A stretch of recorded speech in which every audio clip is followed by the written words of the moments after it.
যদি আমরা এই সব তথ্য একসাথে মিলিয়ে দেখি তাহলে বালক এই ফারাওয়ের মৃত্যুর একটি সম্ভাব্য চিত্র আমাদের সামনে আসবে।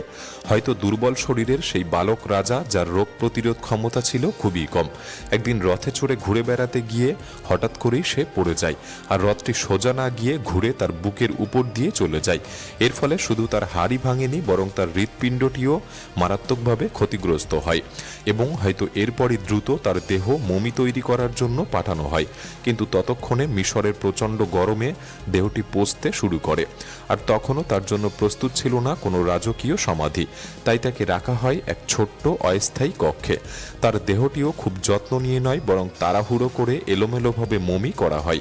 অনেক গুরুত্বপূর্ণ ধর্মীয় রীতিও তখন আর মানা সম্ভব হয়নি।